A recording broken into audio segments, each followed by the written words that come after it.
Saya buka aja deh. Assalamualaikum warahmatullahi wabarakatuh. Yang terhormat Ibu Winda Suci Lestari Nasution, MPD, selaku dosen mata kuliah Matematika Diskrit, dan semua teman-teman yang telah hadir dalam presentasi malam ini. Sebelumnya, terima kasih untuk meluangkan waktu telah menghadiri presentasi ini. Pada kesempatan kali ini, saya selaku kelompok 3 ingin mempresentasikan mengenai materi argumen dan kuantum. Sebelumnya, saya izinkan saya dan teman-teman memperkenalkan diri. Nama saya Farudin Naufal dari Prodi Sistem Informasi. Nama saya Gabriela Mary Kristiana Simanjuntak dari Prodi Sistem Informasi. Nama saya Aprilia Kristina dari Prodi Sistem Informasi.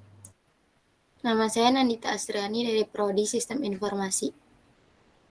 Nama saya Alfia Prianingsi dari Prodi Sistem Informasi. Nama saya Ariel Rafael Yahya dari Prodi Sistem Informasi. Nama saya Muhammad Gazi Aldifari dari Prodi Sistem Informasi. Selanjutnya, materi yang akan dibawakan terdiri dari yang pertama, argumen, yaitu berisi definisi, struktur, bentuk-bentuk, validitas argumen, aturan inferensi, dan contoh. Yang kedua, kuantor, terdiri dari definisi, jenis-jenis, dan contoh. Yang ketiga, penerapan argumen dan kuantor. Materi pertama, argumen, definisi, dan struktur akan dibawakan oleh saya sendiri, Farudin Naufal. Definisi argumen. Argumen adalah rangkaian pernyataan-pernyataan yang mempunyai ungkapan pernyataan yang menarik kesimpulan atau inferensi. Argumen terdiri dari pernyataan-pernyataan yang terdiri atas dua kelompok, yaitu kelompok pernyataan sebelum kata jadi yang disebut premis, atau pernyataan awal, atau bisa disebut juga hipotesa, dan pernyataan setelah kata jadi yang disebut konklusi atau kesimpulan. Struktur argumen. Yang pertama, pernyataan awal atau premis. Pernyataan yang digunakan sebagai dasar untuk membuktikan suatu pernyataan lainnya. Pernyataan awal dapat berupa definisi, aksioma, teorema, atau pernyataan lainnya yang sudah diketahui kebenarannya. Yang kedua, pernyataan yang akan dibuktikan. Pernyataan yang ingin diuji kebenarannya berdasarkan pernyataan awal yang sudah diketahui. Contohnya, jika A dan B adalah himpunan kosong, maka A irisan B juga merupakan himpunan kosong. 3. Langkah-langkah pembuktian. Serangkaian langkah-langkah logis yang digunakan untuk membuktikan pernyataan yang akan dibuktikan berdasarkan pernyataan awal yang sudah diketahui. Contoh pembuktian, misalkan A dan B tidak memiliki elemen apapun, maka A irisan B juga tidak memiliki elemen apapun. Yang keempat, penutup atau kesimpulan. Langkah terakhir adalah kesimpulan berdasarkan pernyataan awal dan langkah pembuktian yang telah dilakukan. Contoh penutup dapat disimpulkan bahwa jika A dan B adalah himpunan kosong, maka A irisan B juga merupakan himpunan kosong. Sekian dari materi yang saya sampaikan. Selanjutnya akan disampaikan oleh Alfi. Untuk Alfi dipersilakan untuk membawakan bentuk-bentuk argumen. Baik, saya akan menjelaskan tentang bentuk-bentuk argumen. 1. Ada bukti secara langsung. Bukti secara langsung adalah bentuk argumen yang langsung membuktikan suatu pernyataan dengan menggunakan definisi, aksioma, dan teorema yang sudah diketahui sebelumnya. Bukti ini sering digunakan dalam matematika diskrit karena sifatnya yang sangat mudah dipahami dan diikuti. Contohnya, misalkan A dan B adalah bilangan ganjil, maka A sama dengan 2N tambah 1 untuk suatu bilangan bulat N, B sama dengan 2M tambah 1 untuk suatu bilangan bulat M.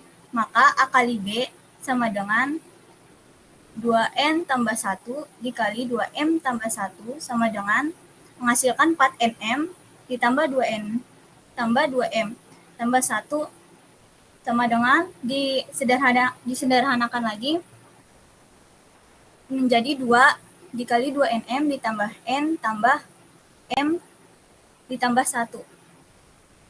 Karena 2nm ditambah n ditambah m adalah bilangan bulat, maka A kali B adalah bilangan ganjil. Oleh karena itu, setiap bilangan ganjil dikali dengan bilangan ganjil lainnya menghasilkan bilangan ganjil. Yang kedua, ada bukti dengan kontraposisi. Bukti dengan kontraposisi adalah bentuk argumen yang membuktikan suatu pertanyaan dengan mengkontravensikan pertanyaan tersebut menjadi bentuk lain yang setara, yaitu bentuk kontraposisi. Bentuk kontraposisi dari suatu pernyataan adalah pernyataan yang didapat dengan mengembalikan pertanyaan awal dan menegasi kedua sisi pertanyaan tersebut. Contoh bukti dengan kontraposisi. Jika A dan B bukan bilangan ganjil, maka A sama dengan 2n dan B sama dengan 2m. Untuk suatu bilangan bulat n dan m. Dengan demikian, A kali B sama dengan 2n kali 2m sama menghasilkan 4nm, karena menjadi bilangan ganjil. Oleh karena itu, dengan kontraposisi, jika A kali B adalah bilangan ganjil, maka A dan B masing-masing juga merupakan bilangan ganjil.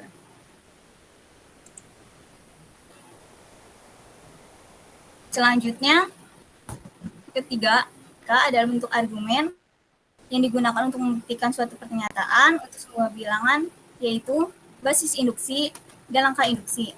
Contoh untuk membuktikan bahwa 1 tambah 2 sama dengan n sama dengan n kali n tambah 1 per 2 untuk setiap bilangan bulat non negatif.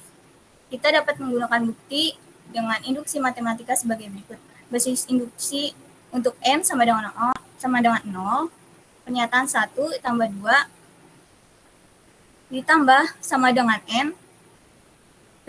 n dikali n tambah 1 per 2. Sekian dari saya serahkan lagi kepada Naufal. Untuk selanjutnya, bagian materi validitas argumen akan dibawakan oleh Gabriela. Gabriela, dipersilakan. Baik, terima kasih. Sekarang saya akan menjelaskan tentang validitas argumen. Validitas argumen tidak dilihat dari kebenaran atau kesalahan dari premis-premis pembentuknya. Suatu argumen dikatakan valid jika konklusinya atau kesimpulannya merupakan akibat logis dari premis-premisnya. Dengan kata lain, suatu argumen dikatakan valid apabila semua premis benar menghasilkan konklusi yang benar. Sebaliknya, jika semua premis benar tetapi konklusinya ada yang salah, maka argumen tersebut dikatakan invalid atau fallacy.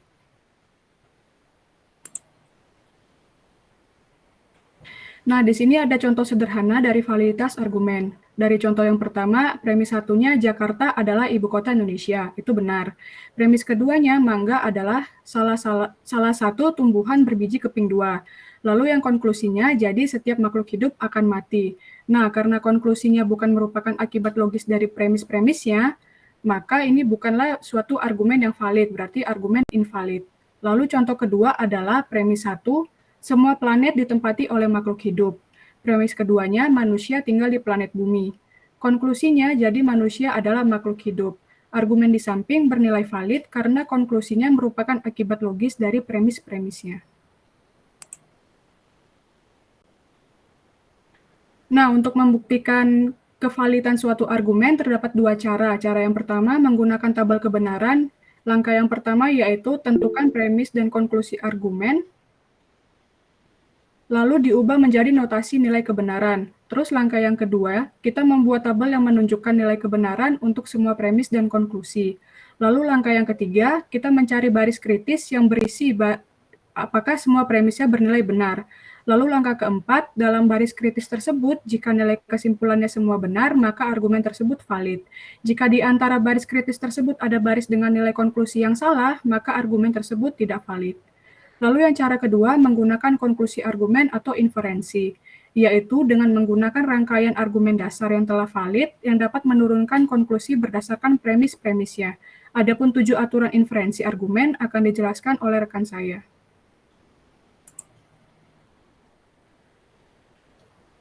Nah, sekarang kita akan masuk ke contoh pembuktian validitas menggunakan tabel kebenaran. Soal yang pertama, buatlah tabel kebenaran argumen berikut dan buktikan apakah argumen ini valid atau invalid. Contoh argumennya itu ada yang pertama, pernyataan satunya Dina ada di Indonesia atau Korea. Lalu pernyataan keduanya, Dina tidak ada di Indonesia. Lalu kesimpulannya, Dina ada di Indonesia. Nah, pernyataan satu itu bukanlah kalimat tunggal, tapi kalimat majemuk. Oleh sebab itu, kita bisa misalkan menjadi P, Dina ada di Indonesia, Q, Dina ada di Korea. Dan pernyataan kedua, Dina tidak ada di Indonesia, merupakan negasi dari P, Dina ada di Korea, merupakan Q. Kalau diubah menjadi ekspresi logika, P atau Q, negasi P, dan juga Q. Ekspresi logika tadi kita ubah menjadi notasi nilai kebenaran dengan cara mengkonjungsikan premis 1 dan premis 2, lalu kita implementasikan dengan Q-nya. Nah, dari notasi kebenaran, nilai kebenaran tadi, kita perlu tahu nih apa aja isi dari tabel kebenarannya. Nah, kita kerjain yang dalam kurung dulu, yaitu ada P atau Q. Lalu yang kedua ada negasi P. Lalu yang ketiga adalah konjungsi dari premis 1 dan premis 2. Lalu yang terakhir adalah implikasi dengan konklusinya. Kalau misalnya diimplementasikan dalam tabel kebenaran, akan menjadi yang di bawah. Nah, terdapat dua preposisi yang kita gunakan di sini, yaitu P dan Q. Nilai dari P ada BBSS. Nilai dari Q ada BSBS. Lalu untuk kolom selanjutnya, P atau Q. Nah, kunci logika atau akan bernilai salah jika kedua pernyataannya bernilai salah, dan sisanya akan bernilai benar. Nah, yang keduanya salah itu ada yang baris keempat, itu SS, SS, lalu yang baris ketiganya SB jadinya B, B ketemu S jadinya B, B ketemu B jadinya B. Lalu untuk negasi P adalah kebalikan dari P. Nah, kalau misalnya di P hasilnya BBSS, berarti kebalikannya SSBB. Lalu untuk kolom selanjutnya itu ada notasi P atau Q dan negasi P. Nah, kita lihat yang di kolom P atau Q sama kolom negasi P. Nah, kalau misalnya untuk logika dan keduanya akan bernilai benar apabila keduanya nilainya benar dan sisanya akan bernilai salah. Nah, itu ada yang B ketemu B jadinya B di baris ketiga, lalu baris pertamanya B ketemu S jadinya S, baris keduanya B ketemu S jadinya S, lalu di baris keempat S ketemu B jadinya S. Untuk kolom yang terakhir itu adalah gabungan dari seluruh notasi, yaitu P atau Q dan negasi P maka Q. Nah, untuk logika implikasi, apabila B ketemu S, maka hasilnya akan salah. Selain daripada itu, maka hasilnya akan benar. Kita coba lihat dari baris pertama, yaitu S ketemu B, hasilnya B. Lalu baris kedua, S ketemu S, hasilnya B. B ketemu B, hasilnya B. Lalu S ketemu S, hasilnya B. Nah, karena di baris kritis semua nilainya bernilai benar atau tautologi, maka argumen ini dapat dikatakan sebagai argumen yang valid. Lalu ada contoh kedua, yaitu jika Siti minum es, maka Siti sakit perut. Siti tidak minum es, Siti tidak sakit perut. Nah, kita misalkan Siti minum es menjadi P, lalu Siti sakit perut menjadi Q. Habis itu, Siti tidak minum es menjadi negasi P, Siti tidak sakit perut menjadi negasi Q. Maka hasil notasinya ada yang di sebelah kanan atas. Lalu habis itu, dari notasi nilai kebenaran itu, kita implementasikan ke tabel kebenaran. Sama seperti sebelumnya, terdapat dua preposisi, yaitu P dan Q. Nilai P adalah BBSS, nilai Q adalah BSBS. Nah, karena dibutuhkan negasi P dan negasi Q, maka kita masukkan negasi P dan negasi Q.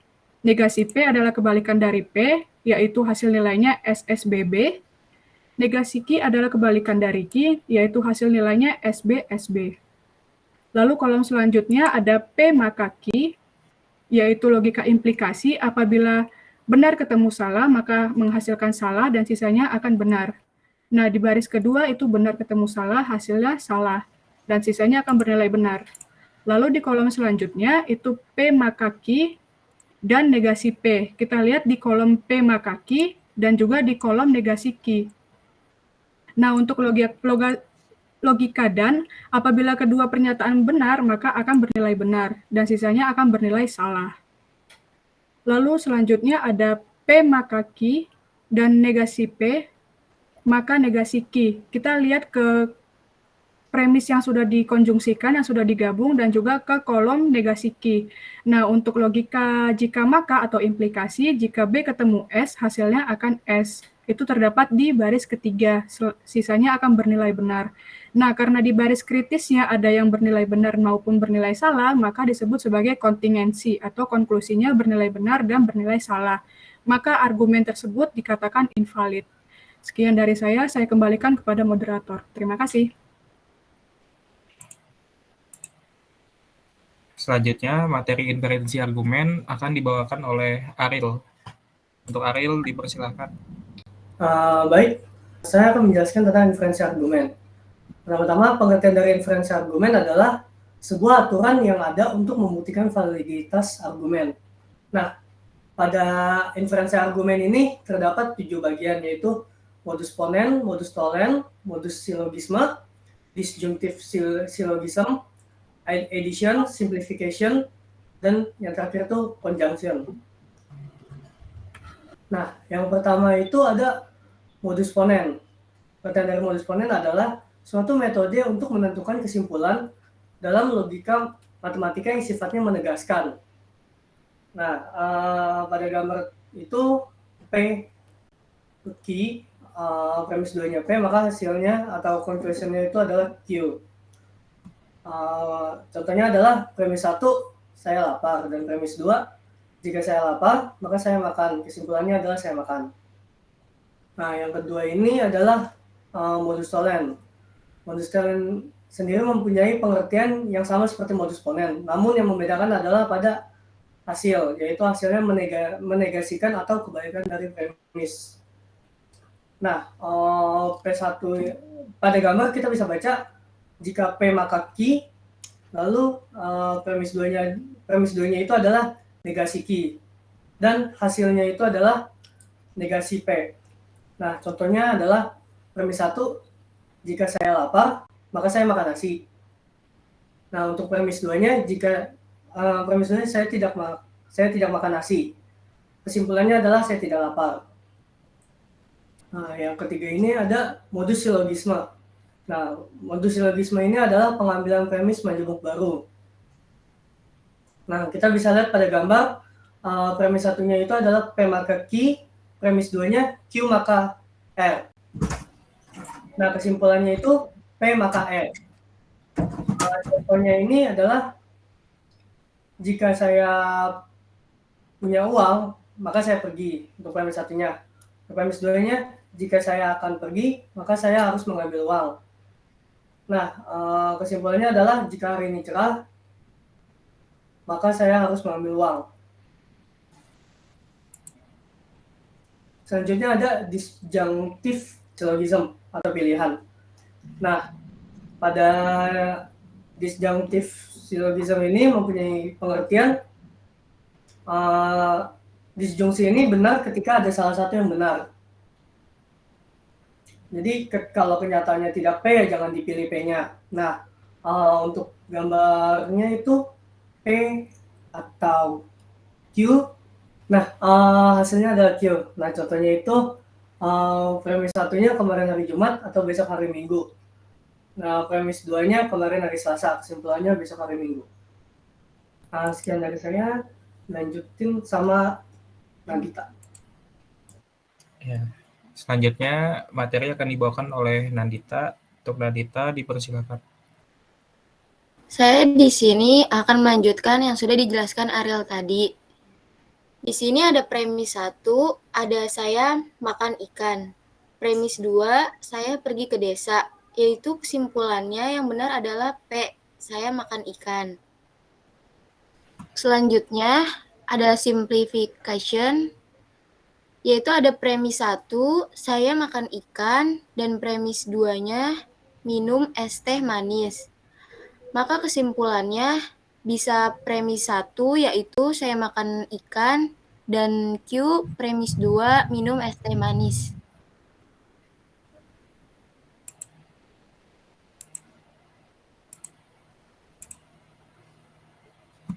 Lalu selanjutnya ada conjunction. Kalau conjunction ini 2 kalimat yang tidak memiliki kata penghubung. Di sini ada premis 1, saya minum soda, atau premis 2-nya, saya sakit perut. Kesimpulannya adalah saya minum soda dan saya sakit perut. Selanjutnya, saya kembalikan ke moderator. Selanjutnya definisi kuantor akan dibawakan oleh Dalton. Dalton, dipersilakan. Ya, selamat malam sebelumnya teman-teman. Di sini saya akan menjelaskan definisi dari kuantor. Kuantor itu sendiri adalah kata yang mendahului kata benda sebagai fungsi untuk menunjukkan jumlah dari benda tersebut. Sehingga pernyataan berkuantor merupakan pernyataan yang mengandung ukuran kuantitas atau jumlah. Kata yang digunakan sebagai penunjuk kuantitas atau jumlah biasanya adalah dengan kata semua, beberapa, ada, dan lain sebagainya. Jenis-jenis kuantor. Yang kita ketahui jenis-jenis kuantor itu ada dua ya teman-teman. Jadi ada kuantor universal dan eksistensial. Namun di sini saya akan menjelaskan kuantor universal.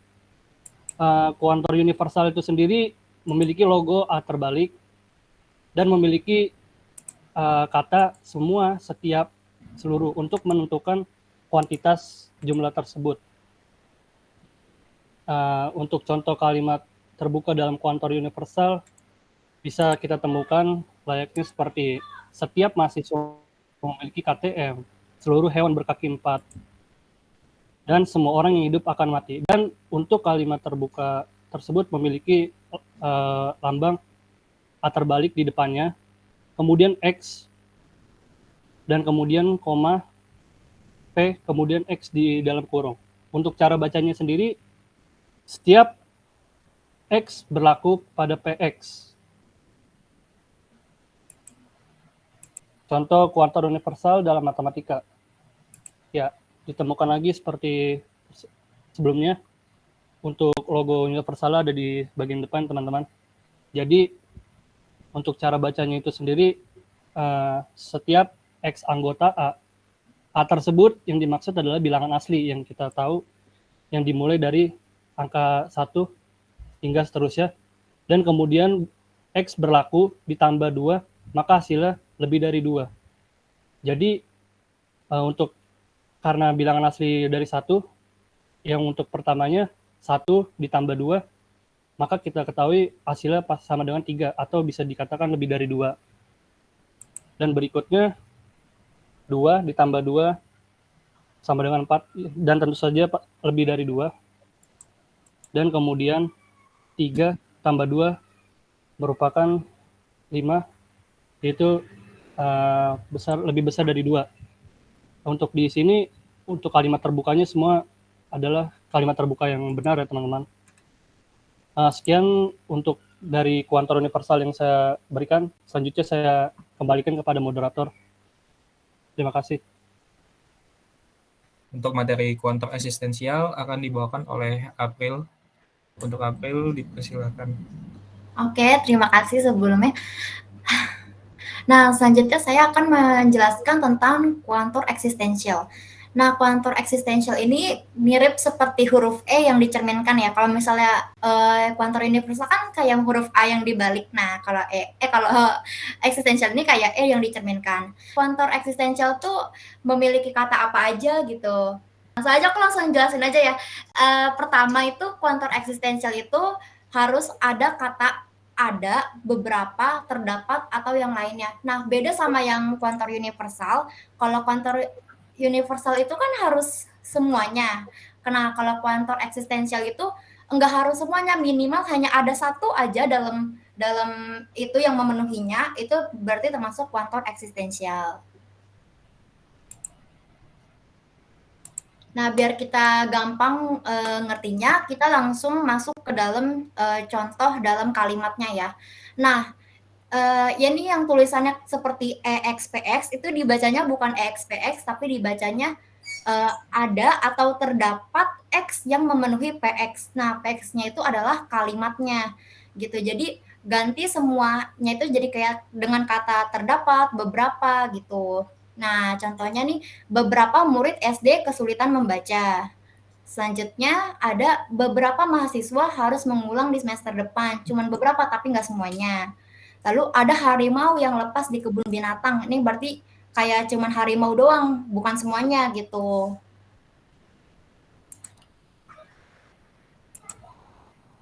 Nah, selanjutnya ini aku mau kasih contoh kuantor eksistensial dalam matematika ya. Nah, kalau kayak gini tuh dibacanya beberapa X atau terdapat X anggota bilangan semesta memenuhi X ditambah 2 sama dengan 5.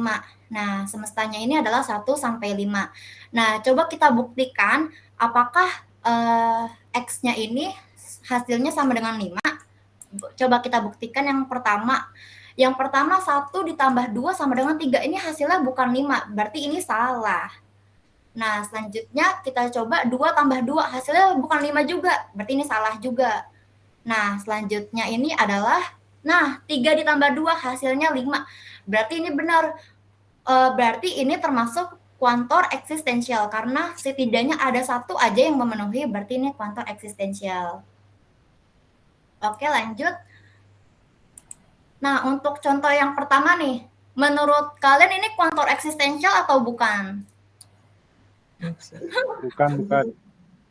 Bukan. Coba kita buktiin ya. Ini tadi teman-teman udah bilang ini bukan kuantor eksistensial. Coba kita buktikan. Ini cara bacanya adalah beberapa X anggota bilangan prima memenuhi X dikurang 1 sama dengan 0. Nah, bilangan prima itu, buat teman-teman yang belum tahu, bilangan prima itu adalah bilangan yang cuma bisa dibagi 1 sama dirinya sendiri. Seperti 2, 3, 5, 7, dan seterusnya ya.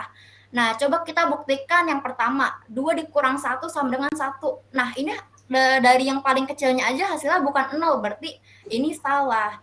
Sebenarnya dari awal, dari yang kecil udah kelihatan salahnya. Cuman kalau misalnya emang kalian penasaran lagi gitu, pengen lanjutin lagi, nggak masalah. Coba kita terus lanjutin ya. Sampai beberapa. 3 dikurang 1 hasilnya 2, bukan 0, salah. Lalu selanjutnya 5 dikurang 1 hasilnya 4, ini juga bukan hasilnya 0, berarti ini salah ya. Berarti ini bukan termasuk kuantor eksistensial, karena nggak ada satupun yang memenuhinya. Oke, lanjut. Ayo coba lanjut nih. Yang ini kuantor eksistensial atau bukan? Ayo, mungkin Helmi. Bukan. Oke, coba kita buktikan ya, apakah ini bukan kuantor eksistensial. Nah, ini cara bacanya adalah beberapa X anggota bilangan semesta 11 dikurang X pangkat 2 lebih kecil daripada 5. Nah, semestanya itu adalah 1 sampai 5 ya. Coba kita buktikan satu-satu. Nah, yang pertama adalah 11 dikurang 1 pangkat 2 hasilnya 10. Nah, 10 lebih besar daripada 5, berarti ini salah. Lalu selanjutnya adalah 11 dikurang 2 pangkat 2 sama dengan 7. Nah, ini juga masih lebih besar daripada 5, berarti ini salah ya. Ini salah. Nah, selanjutnya adalah 11 dikurang 3 pangkat 2. Nah, hasilnya ini adalah 2. Nah, 2 ini kurang dari 5 kan? Nah, berarti ini benar. Kalau kita terusin lanjutin sampai bawah, ini pasti hasilnya bakalan kurang dari 5 terus. Nah, makanya ini termasuk kuantor eksistensial karena ada 1 aja yang memenuhinya. Oke, selanjutnya aku mau jelasin tentang negasi kuantor. Boleh di next? Nah, ini adalah rumus negasi kuantor untuk yang semesta ya. Nah, jadi negasi kuantor itu simpelnya kayak kita cuma ngubah-ngubah doang sih, kayak diterbalikin aja. Nah, ini cara bacanya adalah semua X memenuhi PX. Lalu kita negasikan menjadi tidak semua X tidak memenuhi PX. Nah, jadi yang bentuknya kayak minus kriwil-kriwil gitu, itu artinya negasi atau bisa kita bilang tidak ya. Nah, atau bisa dapat kita definisikan sebagai beberapa X tidak memenuhi PX gitu. Nah, rumus selanjutnya adalah kuantor eksistensial ya. Nah, ini adalah beberapa X memenuhi PX. Lalu kita negasikan menjadi tidak ada X yang tidak memenuhi PX gitu, atau bisa kita definisikan sebagai semua X tidak memenuhi PX. Nah, biar lebih cepat ngertinya, kita langsung coba ke contoh contoh kalimatnya ya. Nah, ini untuk yang kuantor universal dulu nih. Nah, ini semua HP buatan Cina. Ini kan yang kelas pertama, lalu kita negasiin menjadi tidak semua HP tidak buatan Cina, atau bisa kita definisikan sebagai ada HP yang bukan buatan Cina. Kan nggak semua HP buatan Cina ya, ada yang buatan Korea. Lalu selanjutnya adalah untuk yang eksistensial. Nah, terdapat makanan yang mengandung micin, lalu dinegasiin menjadi tidak terdapat makanan yang tidak mengandung micin. Nah, atau bisa kita definisikan sebagai semua makanan tidak mengandung micin gitu. Oke, lanjut. Biar cepat ngerti, kita langsung cobain ke matematikanya ya. Nah, ini aku langsung tulis rumusnya aja, rumus simpelnya biar cepat ingat dan biar biar gampang juga untuk ngerjain soal ya. Next, kita langsung masuk ke soalnya. Semua X anggota bilangan semesta, X ditambah 2 sama dengan 5 yang tadi kita kerjain ya. Nah, lalu kita negasiin menjadi beberapa X anggota bilangan semesta memenuhi X ditambah 2 tidak sama dengan 5. Nah, karena kenapa jadi tidak sama dengan 5? Karena kan kita tadi yang di depan udah kita balik nih dari universal jadi eksistensial. Nah, yang di belakangnya juga harus ikutan dibalik gitu, biar sama. Jadi yang tadinya sama dengan 5, jadi tidak sama dengan 5. Nah, coba kita langsung buktikan ya. Yang pertama 1 tambah 2 sama dengan 3, hasilnya bukan 5 kan? Nah, selanjutnya adalah 2 tambah 2, 4. 4 juga hasilnya bukan 5. Nah, next-nya adalah 3 tambah 2 hasilnya 5. Nah, berarti emang enggak semuanya hasilnya 5. Itu ada yang hasilnya 3, ada yang hasilnya 4. Nah, selanjutnya kita coba contohin soal yang kuantor negasiin yang eksistensial ya. Ini aku taruh rumusnya juga. Langsung kita masuk ke soalnya. Beberapa X anggota bilangan asli memenuhi X ditambah 2 lebih kecil daripada 1. Nah, lalu kita negasiin menjadi semua X anggota bilangan asli memenuhi X ditambah 2 lebih besar daripada 1. Nah, kita balik ya, tadi yang darinya lebih kecil, sekarang jadi lebih besar. Nah, 1 tambah 2 hasilnya lebih dari 1 kan? Nah, lalu selanjutnya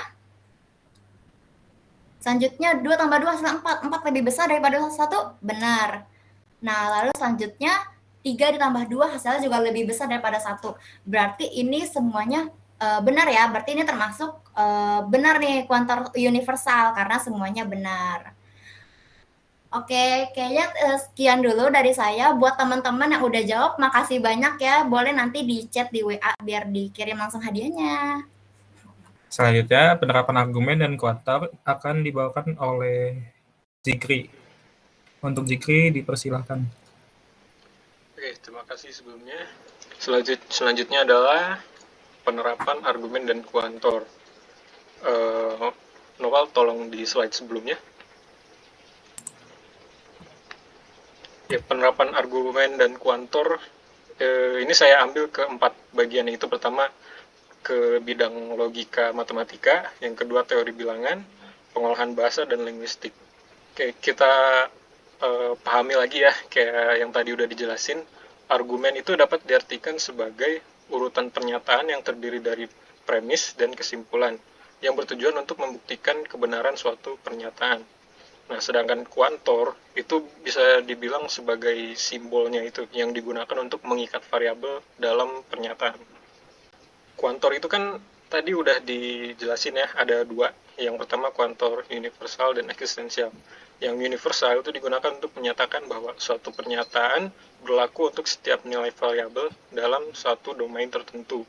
Nah, sedangkan eksistensial digunakan untuk menyatakan bahwa terdapat setidaknya satu variabel dalam satu domain tertentu yang memenuhi suatu pernyataan. Nah, ini adalah contoh penerapan kuantor universal dalam logika matematika. Jadi sebenarnya di sini kita memahami logika dari matematika itu dengan menggunakan argumen dan kuantor ini. Oke, kita lihat di atas itu ada persamaan ya. Nah, cara bacanya itu adalah kita lihat yang di dalam kurung dulu itu, setiap X yang lebih besar dari 0, maka nilai X kuadrat juga akan lebih besar dari 0. Nah, kuantor universal tersebut mengikat variabel X dan menyatakan bahwa pernyataan tersebut berlaku untuk setiap nilai X dalam domain yang sesuai. Nah, ini adalah contoh penerapan kuantor eksistensialnya. Oke, kita lihat di sini. terdapat setidaknya satu nilai X dalam domain yang sesuai untuk memenuhi persamaan X min 5X plus 6 sama dengan 0. Nah, kuantor eksistensial ini mengikat variabel X dan menyatakan bahwa pernyataan tersebut benar jika terdapat setidaknya satu nilai X dalam domain yang sesuai. Nah, selanjutnya penerapan di bidang teori bilangan. Nah, argumen dan kuantor ini dapat digunakan untuk membuktikan berbagai teorema dalam teori bilangan, seperti bilangan prima dalam deret aritmatika. Nah, di sini ada contohnya yang di atas tuh kita baca tuh ya. Nah, cara bacanya gimana? Itu kuantor eksistensial mengikat variabel n, itu yang di sebelah kiri ya, yang di luar kurung itu. Nah, yang artinya teorema tersebut berlaku untuk setiap nilai n yang memenuhi argumen. Nah, argumennya apa? Di situ di dalam kurung tuh yang di sebelah kiri dijelasin kalau n haruslah bilangan bulat positif. Maka kesimpulannya menyatakan bahwa jika n adalah bilangan bulat positif, maka n kuadrat plus n adalah bilangan positif. Selanjutnya adalah pengolahan bahasa yang akan dijelaskan oleh Givari. Oke, untuk materi pengolahan bahasa akan dijelaskan oleh Givari. Untuk Givari, dipersilakan. Oke, makasih Noval telah mempersilahkan saya untuk presentasi. Selanjutnya, pengolahan bahasa, saya akan melanjutkan materi dari Jikri. Dalam pengolahan bahasa alami, argumen dan kuantor digunakan untuk memahami dan memproses teks dalam bahasa manusia. Misalnya, kuantor ekstensial dapat digunakan untuk mencari entitas tertentu dalam teks, sementara kuantor universal dapat digunakan untuk membuat pernyataan tentang semua entitas dalam suatu teks. Langsung di contoh pengolahan bahasa, di sini ada setiap mahasiswa di kelas tersebut memenuhi syarat kelulusan. Pernyataan di atas dapat dipresentasikan dalam bentuk formal sebagai kuantor universal atau semua variabel X yang mempresentasikan setiap mahasiswa dalam kelas tersebut. Pernyataan tersebut menyatakan bahwa setiap mahasiswa atau X yang berada di kelas tersebut memenuhi syarat kelulusan. Oke, next.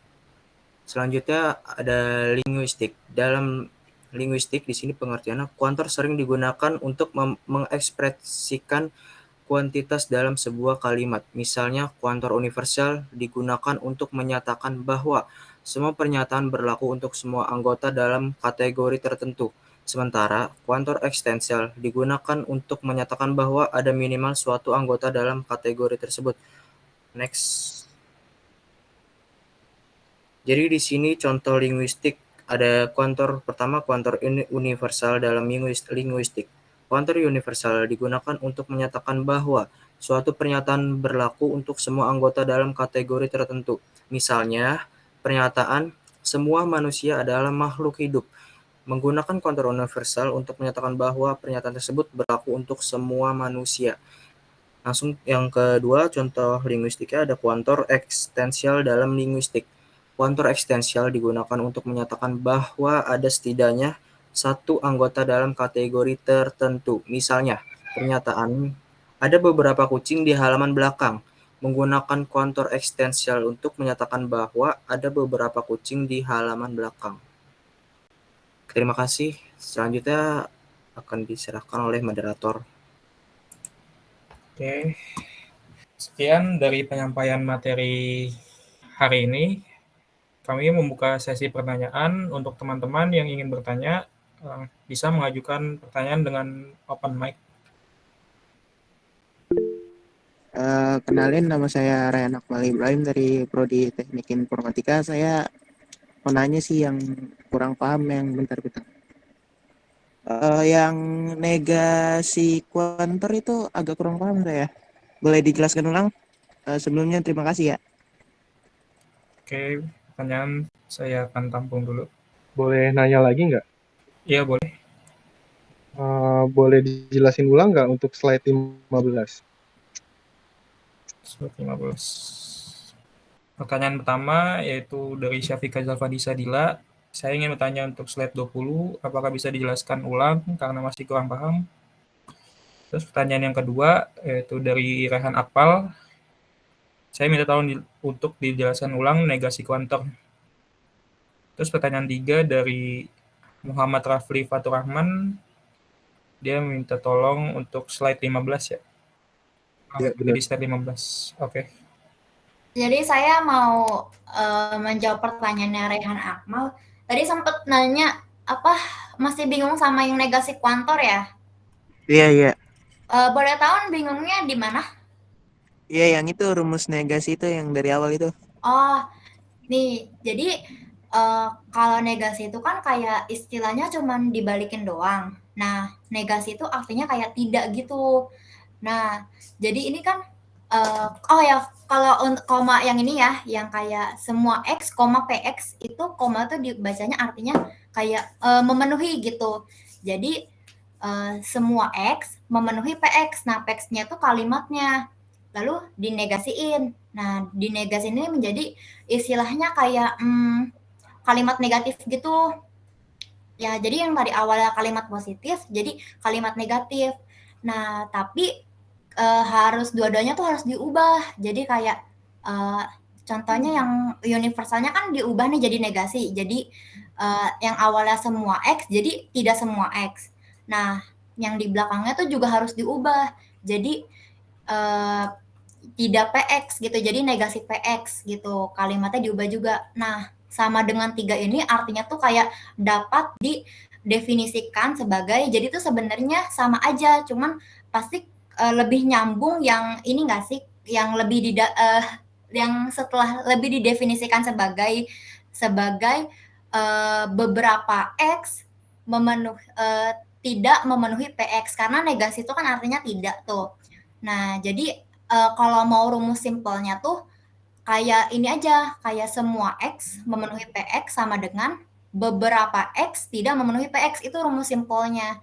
Jadi kayak tinggal dibalik-balik gitu aja sih. Gimana? Masih ada yang mau ditanya lagi mungkin, atau kurang paham nggak apa-apa aku jelasin lagi. Iya, cukup. Terima kasih ya. Oke. Pertanyaan selanjutnya yaitu tentang disjunctive syllogism akan dijelaskan ulang oleh Ariel. Baik, saya akan menjelaskan ulang tentang disjunctive syllogism. Nah, mohon maaf, pada gambar itu ada kesalahan ya. Jadi harusnya itu premis satunya itu P atau Q, premis 2-nya itu adalah negasi P. Maka hasilnya adalah kesimpulannya itu adalah yang Q. Nah, untuk tahu yang mana P dan Q-nya itu, jadi kita lihat yang pas di premis 1, kan ada tulisan kemarin hari Jumat, nah itu sebagai P, atau besok hari Minggu itu sebagai Q. Nah, premis 2-nya ini, kan dia kebalikan kayak negasi dari P-nya ya, jadi salah gitulah kalau lebih ya. Jelasin ya. Nah, karena dia negasi dari P, maka kesimpulannya Q. Jadi kesimpulan yang didapatkan adalah besok hari Minggu. Gimana, Syafika? Udah jelas? Gimana untuk Syafika? Apakah penjelasannya sudah jelas? Oh, udah jelas. Terima kasih. Oke, untuk selanjutnya yaitu slide 15. Contoh pembuktian validitas menggunakan tabel kebenaran akan disampaikan oleh Gabriela. Sebelumnya kan yang nanya Muhammad Rafli nih, boleh tahu nggak bagian mana yang lu kurang paham ini? Yang setelah negasi Q-nya itu, yang di tabel. Yang Yang BSBB. bagian, yang mana? Yang P sama dengan yang lebih besar Q itu tuh. Yang isian jika tabel itu P BSBB. maka Q. Iya. Oke. Dapatnya itu dari mana apa gimana? Oke.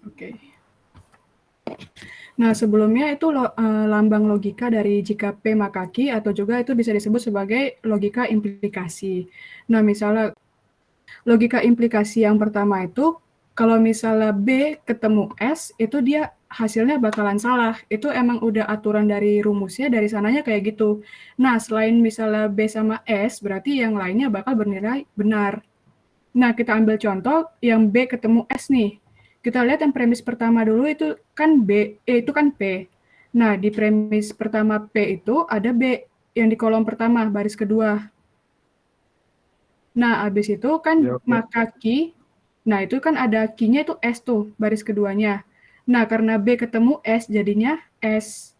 Nah, selain B ketemu S, hasilnya bakalan benar gitu loh. Kan B ketemu B, jadinya B di baris pertama. Lalu di baris ketiganya, S ketemu B, jadinya B. Lalu S ketemu S, hasilnya B. Oh, jadi Terus untuk hasil yang S-nya itu kalau B ketemu S aja ya, selain misalkan S ketemu B itu bakal benar gitu ya? yes, untuk aturan implikasi emang kayak gitu. B ketemu Oke, S, oke. dia jadinya salah. Habis itu selain dari B ketemu S, semua hasilnya bakalan bener. Oke, oke. Oke, Oke, terima kasih. udah paham sejauh ini? Udah. Oke, thank you ya. Oke, sama-sama. Oke, untuk teman-teman dipersilakan sisa 2 penanya yang akan dijawab oleh yang menjelaskan. Oke, pertanyaan dari Faris yaitu untuk yang tadi slide 20, apakah kesimpulannya bisa P atau premis 1? Oke, apakah ada yang mau bertanya lagi? Sisa 1 untuk penanyanya. Kalau tidak, saya akan mendiskusikan pertanyaan yang telah diajukan dan saya akan berikan jawabannya. Saya akan menyampaikan pertanyaan dari Helmi Pramudita. Apa perbedaan antara kuantor universal dan kuantor eksistensial? Pertanyaan tersebut akan dibawakan oleh Dalton. Ya, saya izin untuk menjawab pertanyaan Helmi. Jadi untuk perbedaannya tersebut, bisa tolong halaman 27? Ya. Untuk perbedaannya ada di kalimat, di kata semua, setiap, seluruh. Yang menandakan untuk kuantitas pada bendanya itu lebih dari 1. Dan untuk di eksistensial sendiri itu tidak perlu lebih dari satu karena dia hanya membutuhkan 1.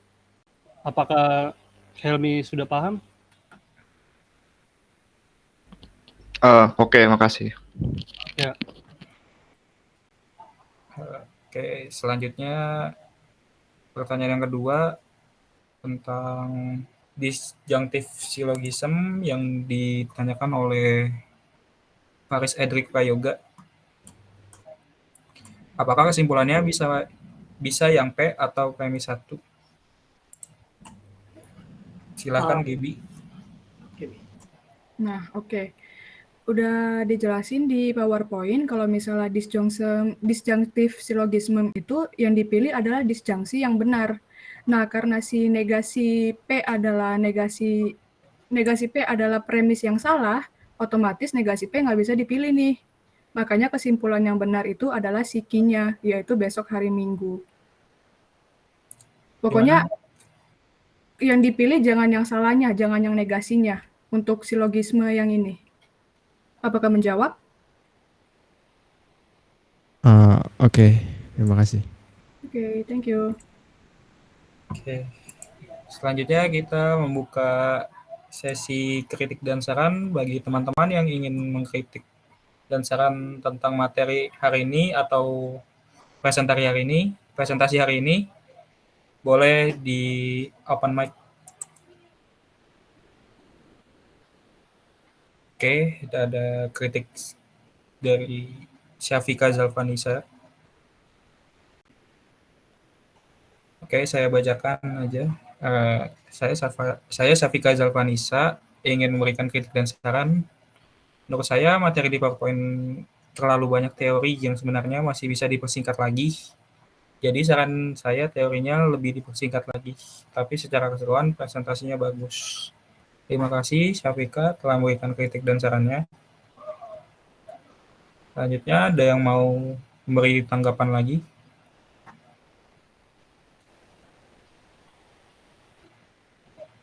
Oke, karena sudah tidak ada yang memberikan kritik dan saran lagi, saya tutup untuk presentasi hari ini. Kurang lebihnya mohon maaf. Wassalamualaikum warahmatullahi wabarakatuh.